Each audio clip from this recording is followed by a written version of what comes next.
নীরবতার পরে জীবন, বাস্তবে ফিরে আসা, নীরবতা।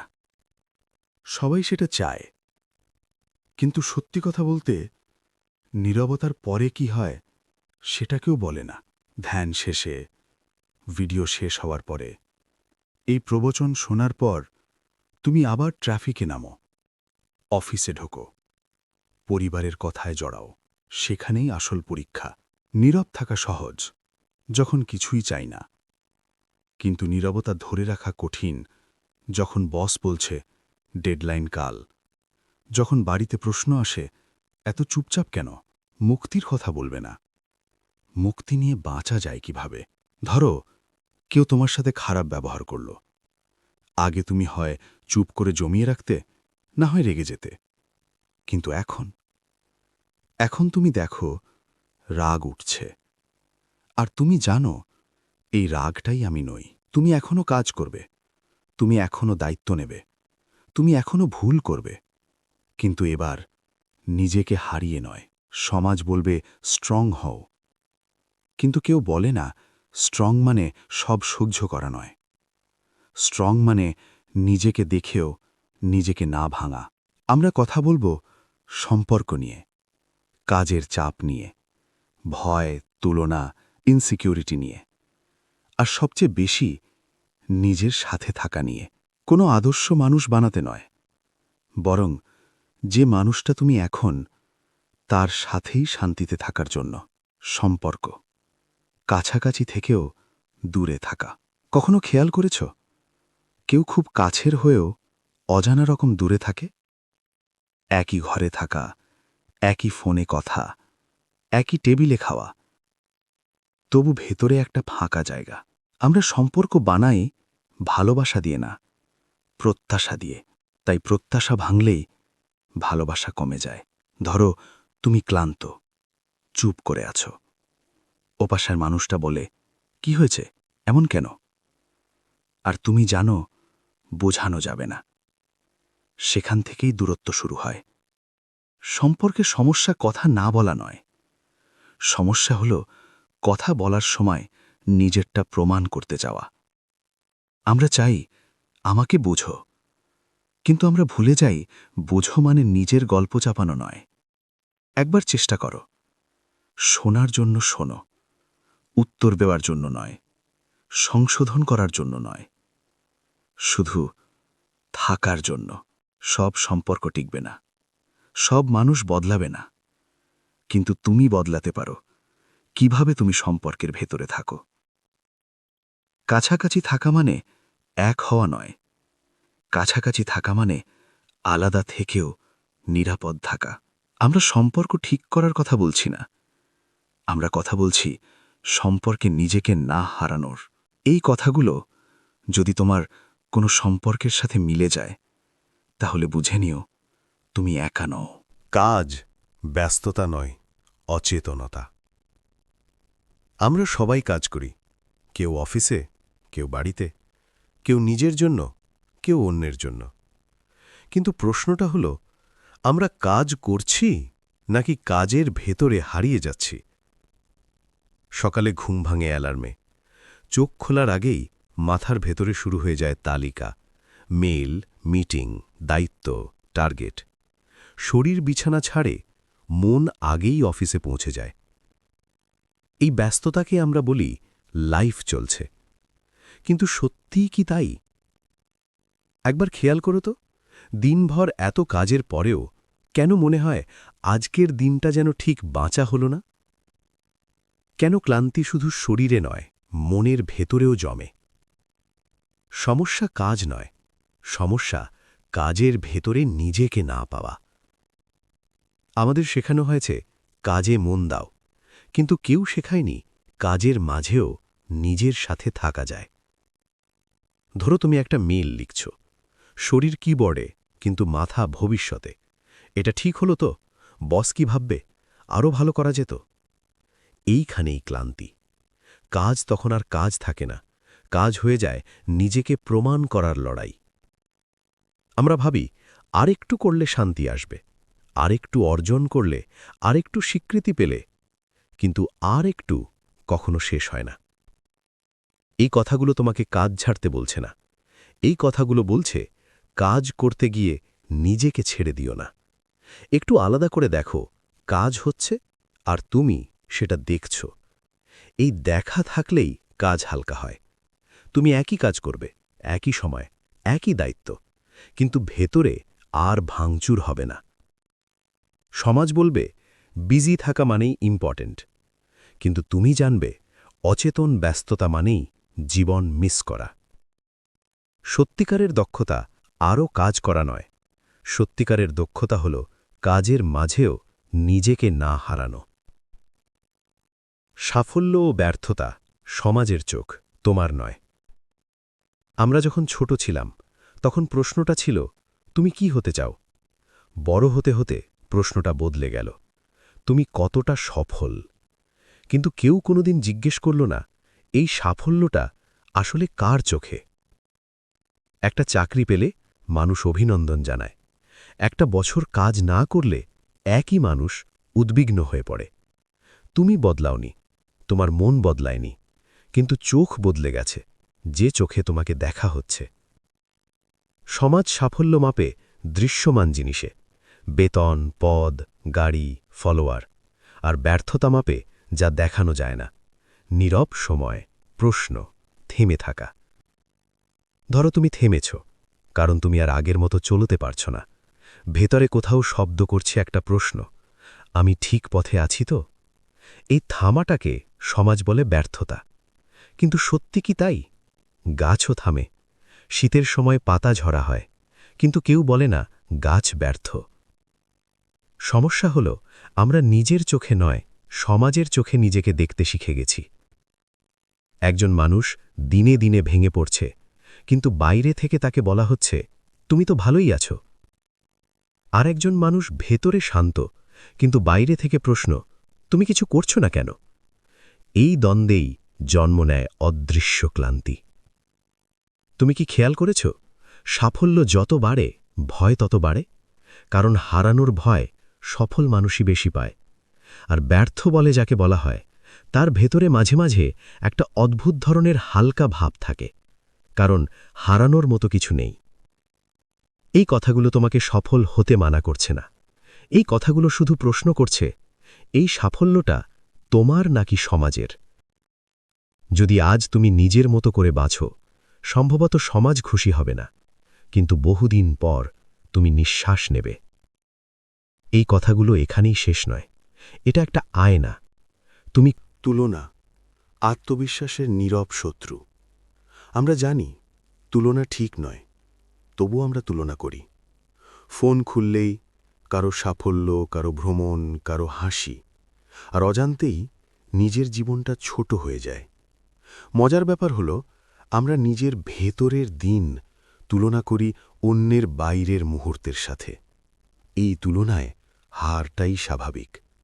ধরো তুমি আজ সারা দিন চেষ্টা করেছ, কিন্তু কোনো পোস্ট দাওনি, আর কেউ একজন একটা ছবি দিয়ে 1000টা লাইক পেল। তোমার পরিশ্রম অদৃশ্য, ওর ফলাফল দৃশ্যমান। এইখানেই জন্ম নেয় নিজের ওপর সন্দেহ। তুলনা চিৎকার করে না, ও ফিসফিস করে, তুমি কম, তুমি দেরি করে ফেলেছ, তুমি পিছিয়ে পড়ছ। এই ফিসফিসগুলোই আত্মবিশ্বাসকে ধীরে ধীরে ক্ষয় করে। সমাজ আমাদের শেখায় ভালো হও, কিন্তু শেখায় না নিজের গতিতে হও।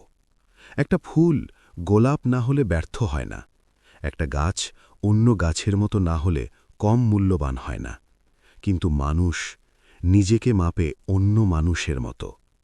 তুলনা করলে কখনোই শান্তি আসে না, কারণ তুলনায় শেষ নেই। আজ যদি তুমি কারো থেকে এগিয়ে যাও, কাল আরেকজন তোমাকে ছাড়িয়ে যাবে। এই দৌড়ে জয়ী হয় না কেউ। এই কথাগুলো তোমাকে বলছে না তুলনা বন্ধ করো, শুধু বলছে তুলনাটা খেয়াল করো। যে মুহূর্তে তুমি দেখবে আমি তুলনা করছি, সেই মুহূর্তেই তুলনার ক্ষমতা কমে যায়। নিজের পথ আছে, নিজের সময় আছে। যেটা এখন ধীরে চলছে, সেটাই হয়তো ভেতরে গভীর শিকড় গড়ছে। অভ্যাস, যা আমরা নই কিন্তু হয়ে যাই। আমরা ভাবি আমরা যা করি সেটা আমাদের সিদ্ধান্ত, কিন্তু একটু গভীরভাবে দেখলে বোঝা যায় আমাদের অনেক কাজই আমরা করছি না, অভ্যাস করছে। সকালে ঘুম ভাঙে, একইভাবে ফোন হাতে আসে, না ভেবেই। রাতে ঘুমোতে যাওয়ার আগে আবার সেই স্ক্রিন। এই মাঝের সময়টুকুতে আমরা নিজেরা কতটা ছিলাম? অভ্যাস চিৎকার করে না, ও আস্তে আসে। প্রথমে সুবিধে, তারপর স্বাচ্ছন্দ্য, তারপর প্রয়োজন, আর শেষে পরিচয়। আমরা বলি আমি এমনই, কিন্তু অনেক সময় আমি এমনই মানে আমি এই অভ্যাসে আটকে গেছি। ধরো তুমি রেগে যাও একই ধরনের ঘটনায়। তুমি ভাবো আমার স্বভাবই এমন। কিন্তু সেটা কি স্বভাব, নাকি বছরের পর বছর একই প্রতিক্রিয়া চর্চা? অভ্যাস আমাদের খারাপ মানুষ বানায় না, অভ্যাস শুধু আমাদের অচেতন বানায়। সবচেয়ে বিপজ্জনক অভ্যাস হল নিজেকে না দেখা, কারণ যেটা দেখা হয় না সেটা বদলানো যায় না। এই কথাগুলো তোমাকে বলছে না সব অভ্যাস বদলে ফেলো। এই কথা বলছে একটা অভ্যাস দেখো, শুধু দেখো। যে মুহূর্তে তুমি দেখবে আমি এটা করছি অজান্তে, সেই মুহূর্তেই অভ্যাস আর অদৃশ্য থাকে না। আর যেটা অদৃশ্য থাকে না সেটা আর পুরো ক্ষমতা রাখে না। ধীরে ধীরে তুমি আর অভ্যাস নও, তুমি সেই মানুষ যে অভ্যাস দেখছে। এই কথাগুলো শেষ করছি একটা ছোট্ট সত্য দিয়ে। তোমার জীবন বদলায় না একদিনে, তোমার দেখা বদলায়, আর সেখান থেকেই সব শুরু হয়। যদি এই কথাগুলো তোমার ভেতরের কোথাও ছুঁয়ে যায়, তাহলে একটা লাইক দিও। আর যদি মনে হয় এই জায়গায় আবার ফিরতে চাও, তাহলে চ্যানেলটা সাবস্ক্রাইব করে রেখো। কোনো চাপ নেই, যা ঠিক সেটাই হবে। চাহিদা, যা আমাদের চালায়, কিন্তু কখনো তৃপ্ত করে না। আমাদের জীবনে অনেক কিছুই দরকার, খাবার, আশ্রয়, নিরাপত্তা। কিন্তু সমস্যাটা শুরু হয় যেখানে দরকার শেষ হয়ে চাহিদা শুরু হয়। চাহিদা কখনো বলে না আমি পূর্ণ, ও বলে আরেকটু। একটা ফোন পেলে আরেকটা ভালো ফোন, একটা সম্পর্ক পেলে আরও নিশ্চয়তা, একটা সাফল্য পেলে আরেকটা ধাপ। চাহিদার ভাষা খুব নরম, ও চিৎকার করে না, ও বলে এইটা পেলেই শান্তি আসবে। আমরা বিশ্বাস করি বারবার, কিন্তু খেয়াল করেছ কি, যেটা একদিন স্বপ্ন ছিল আজ সেটা স্বাভাবিক, আর নতুন কিছু শান্তির শর্ত হয়ে দাঁড়িয়েছে। চাহিদা আমাদের খারাপ মানুষ বানায় না, চাহিদা আমাদের ব্যস্ত রাখে, যাতে আমরা থামতে না পারি। কারণ থামলে একটা প্রশ্ন উঠে আসে, তাহলে আমি আসলে কি খুঁজছি? এই প্রশ্নটাই চাহিদার সবচেয়ে বড় ভয়। সমাজ চাহিদা ভালোবাসে, কারণ চাহিদা মানেই চলমান মানুষ। কিন্তু মানুষ যখন চলতেই থাকে, তখন সে আর নিজের ভেতরে ঢোকে না। এই পর্ব তোমাকে বলছে না সব ছেড়ে দাও, এই পর্ব বলছে একটা চাহিদা দেখো, দেখো সেটা তোমাকে কোথায় টেনে নিয়ে যাচ্ছে। যদি চাহিদা তোমাকে ভেতর থেকে শূন্য করে, তাহলে সেটা পথ নয়।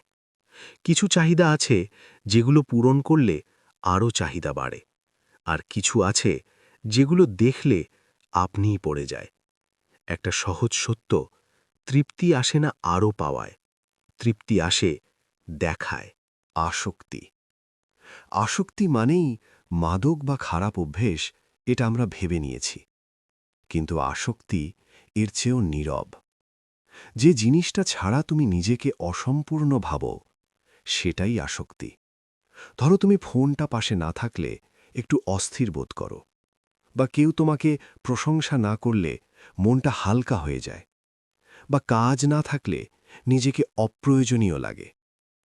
এইগুলো বড় কিছু না, এইগুলোই আসক্তির বীজ। আসক্তি চিৎকার করে না যে আমাকে দরকার, ও ফিসফিস করে আমিই তুমি। ধীরে ধীরে আমরা বলি আমি তো এমনই, আমি না করলে পারি না, এটাই আমার স্বভাব। এইখানেই আসক্তি পরিচয় হয়ে যায়। একসময় তুমি আর কিছু ব্যবহার করছো না, সেটা তোমাকে ব্যবহার করছে। আসক্তি খারাপ লাগে না, কারণ ও শুরু হয় আরাম দিয়ে, নিশ্চয়তা দিয়ে। কিন্তু দামটা আমরা দিই পরে। যেদিন তুমি একা বসে নিজের সাথে থাকতে পারো না, সেদিন বোঝা যায় আসক্তি কতটা গভীরে গেছে। সমাজ আসক্তি পছন্দ করে, কারণ আসক্ত মানুষ সবচেয়ে সহজে চালানো যায়। সবসময় ব্যস্ত, সবসময় চাওয়া, সবসময় দৌড়। কিন্তু একটা জায়গায় গিয়ে মন প্রশ্ন করে, আমি যদি এটা না পাই, আমি কি তবুও আমি থাকব? এই প্রশ্নটাই আসক্তির ভাঙন। এই পর্ব তোমাকে বলছে না সব ছেড়ে দাও। এই পর্ব শুধু বলছে, একটু দূরে দাঁড়িয়ে দেখো। তুমি যে জিনিসটার সাথে নিজেকে বেঁধে ফেলেছ, ওটা কি সত্যি প্রয়োজন নাকি শুধু পরিচিত? যেদিন তুমি কিছু ছাড়াও নিজেকে ঠিক মনে করবে, সেদিন আসক্তি আপনিই আলগা হবে। একটা গভীর সত্য বলি, স্বাধীনতা মানে সব কিছু না থাকা নয়। স্বাধীনতা মানে কিছু ছাড়লেও নিজেকে হারিয়ে না ফেলা। এরপর আমরা পরের কথায় আসি। শূন্যতা, যেটাকে আমরা ভয় পাই, কিন্তু সেটাই আসলে আমাদের মুক্তির দরজা। আমরা শূন্যতাকে ভয় পাই, কারণ শূন্যতা মানেই আমাদের কাছে কিছু নেই। ফাঁকা সময়, ফাঁকা মন, ফাঁকা ঘর, এই শব্দগুলো শুনলেই আমরা অস্বস্তি বোধ করি। তাই আমরা ভরে ফেলি কাজ দিয়ে, শব্দ দিয়ে, মানুষ দিয়ে, স্ক্রিন দিয়ে। শূন্যতা আসতে চাইলে আমরা দৌড় দিই। কিন্তু একটা প্রশ্ন করি, তুমি কি কখনো লক্ষ্য করেছ, যেই মুহূর্তে সব থেমে যায়, শব্দ কমে আসে, কিছুই করার নেই, ঠিক তখনই নিজেকে সবচেয়ে স্পষ্ট লাগে? শূন্যতা আসলে শত্রু না, শূন্যতা আয়না। সমস্যা হল, আমরা আয়নায় তাকাতে চাই না, কারণ আয়নায় কোনো গল্প থাকে না, কোনো পরিচয় থাকে না, শুধু তুমি থাকো। শূন্যতায় ঢুকলে তুমি আর বলতে পারো না, আমি ব্যস্ত, আমি এমনই, সময় পাই না। শূন্যতা প্রশ্ন করে, তুমি আসলে কে যখন কিছুই নেই? এই প্রশ্নটাই আমাদের ভয়। সমাজ শূন্যতাকে পছন্দ করে না, কারণ শূন্য মানুষ নিয়ন্ত্রণে থাকে না। শূন্য মানুষ নিজের মতো ভাবতে শেখে। তাই শূন্যতাকে বলা হয় সময় নষ্ট, অলসতা, ডিপ্রেশন। কিন্তু প্রকৃতি কখনো শূন্যতাকে ভয় পায় না। রাত আসে, আকাশ ফাঁকা হয়, শীত আসে, গাছ খালি হয়। কিন্তু এই খালিতেই নতুন কিছু জন্ম নেয়। মানুষই একমাত্র প্রাণী যে শূন্যতা এলে পালিয়ে যায়। এই পর্ব তোমাকে বলছে না সব ছেড়ে একা হয়ে যাও। এই পর্ব শুধু বলছে, একটু শূন্যতায় বসো।